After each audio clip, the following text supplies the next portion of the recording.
Hey. Is this the most important year of your career? Wait, the most important? I mean, every moment of my life is pretty important, but I wouldn't go that far. In terms of saying it's the most important, I think that it's probably the most interesting in terms of the season I'm coming into. You know, and thinking about the amount of adjustments I have to make, the amount of things I have to learn, the different individuals that I have to learn about. So there's just a lot of newness. So that I would say that rather than just being this important, the most important year of my career. So yeah, if you frame it like that, it's just a lot of newness that I have to get used to, which I'm excited about. A lot of challenges, a lot of things that I have to just be very, very resilient about, because it's just going to come in waves, and I'm understanding of that. So I'm looking forward to the challenge and the excitement and the ups and downs and everything that comes with it. So yeah. When you were LeBron came to Cleveland a few years ago, you guys as a team got off to a little bit of a rough start, but you guys progressively got better. How much does that experience, having gone through something like that, prepare you for what you are about to embark on in Boston? Well, it definitely attributes to figuring out how patient you are at that moment, and then how much you have to be with just like I talked about, that newness of learning individuals and learning a system and getting used to playing in a different environment, a different vibe, and different energies and stuff like that. That takes a while, so you just have to be very patient in your approach, and I speak on that pretty often. So it's not trying to figure out one thing or a few things in one day or after one game, and it's gonna come in waves, man. Like, these ups and downs of what we're about to face as a team and as a collective group is gonna be fairly interesting, and it'll really echo in terms of our identity and how we respond. So I'm looking forward to that aspect, and as well as experiencing those things firsthand, of going through those experiences with a new group. So it's exciting. So you just got to figure it out, and that's what life is about. So it's pretty easy. LeBron said today that he gave you everything to be a better leader, a better player. What are some of those things that he gave you that you think you can bring to Boston? How accurate is that description? Well, you know, when you talk about a special guy like that, and coming to a team, and he's able to teach you a few things, and as well as you're able to lean on not only him but other individuals that are on the team to help you progress as a man and as a player. You know, you try to take the good and the good things from that and apply it to anything that you're doing in life. So a lot of things that I've learned from him, as well as being in that organization, being with those veterans that were ahead of me, because at one point I was on the oldest team in the league, or one of the oldest teams. So if you're not picking up some experience and some wisdom for those veterans, I mean, what are you really in this game for? So I had the luxury and unique opportunity to play with those special guys. So seeing the grind of the 82-game season, coming as a young player, and not necessarily putting as much pressure on yourself during the regular season and during those intimate moments when you know, they define you as a team or define you as an individual, man. So you know, for me, I always wanted to play well. I want to perfect what I'm doing. I want to do this. I want to do that. And you know, I just was carrying the weight of a lot of responsibility, and that's natural, especially when you want to be a very great player. So when you figure that out and you understand that it's a process, man. It's a progression.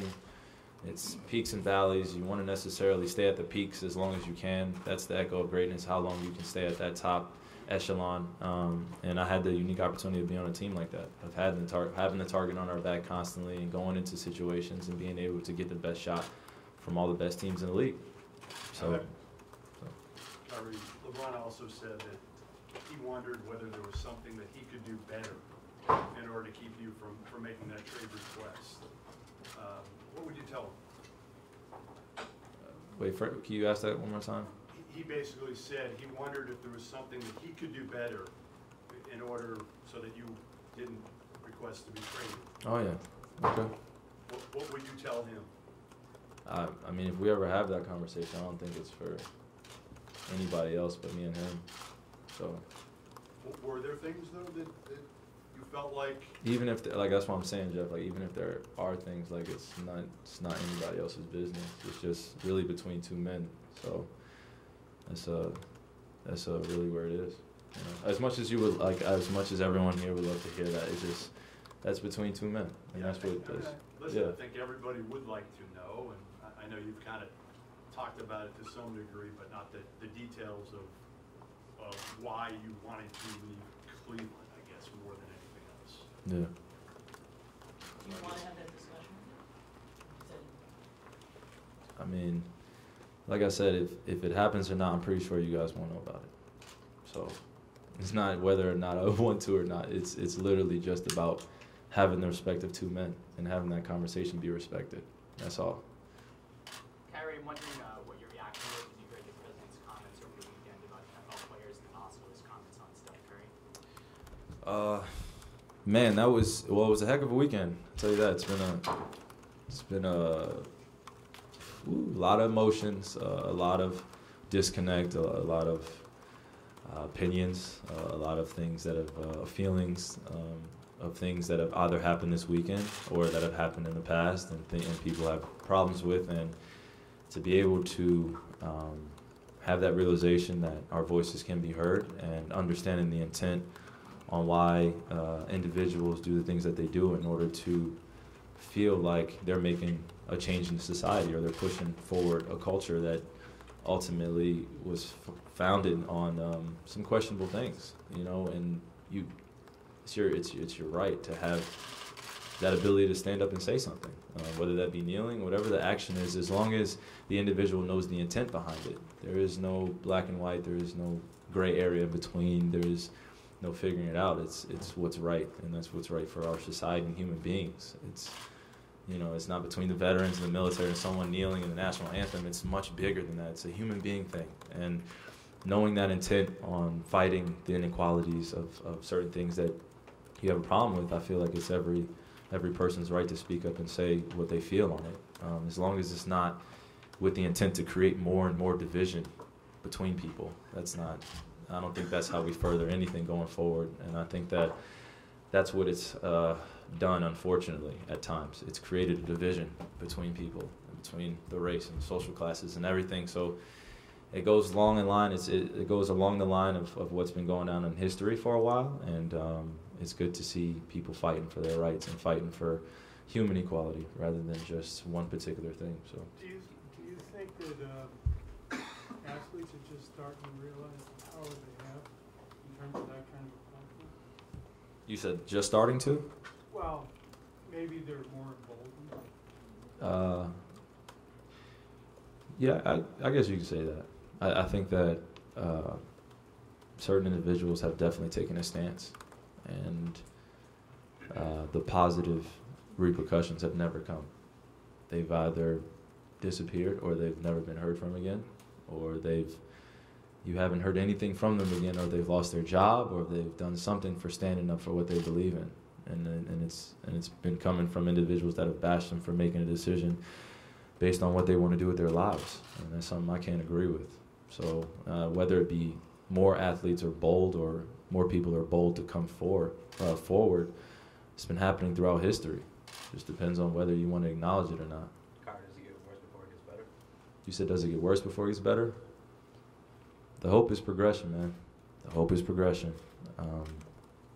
But I think the beautiful thing is that people are starting to wake up. They're starting to very much awake. So. Along the lines of what you're talking about, and as it relates to the Celtics, I don't know if you knew that you were going to come to this franchise. Obviously, you knew the winning tradition behind it. But there's also a tradition of guys like Russell, Sam Jones, Casey Jones, Red Auerbach, and the relationship that they had. The fact that the Celtics had the first black player, first black head coach.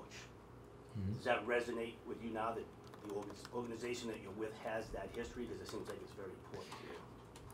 I know that their stance is to be behind their players and also prove through actions that equality exists, even in working environments, even in our society, and to be part of an organization that echoes that. It makes it that much greater, and I can't wait to speak to some of the individuals that have come before me to be able to connect through that and have those conversations. because at the end of the day, there was never a color scene. It was just a human being. And I think that we all can appreciate that, when that judgment doesn't come from anywhere but a great place and having the best intentions for a person. That's it. You don't know him from a can of paint, but the fact that you can walk up to him and have that same respect and offer that, it goes a long way for people. So. You reached out to a few guys about, maybe doing some sort of protest or doing something this season. How much discussion, I guess, have you guys had? Well, it'll be. I can't wait to dive into more of those discussions with Jalen. You said Jalen, right? Yeah. Yeah. So I know he feels strongly about a few issues as well. So when we get a chance to meet as a group and discuss all those things, definitely, whether you see it or not, it'll be discussed, and we'll go over it. KYRIE, what do you want your teammates to know about you, or what are they going to learn about you as a leader, as a Celtic? Well, it's just as straightforward and transparent as you get. This is something that I really enjoy doing. That's putting the basketball in the hoop at a very high level. I've been dreaming about it since I was a kid. And to commit yourself to being the best that you can be, to be able to share that with other individuals and go after a goal that we all collectively share and we want to accomplish. There's nothing like it.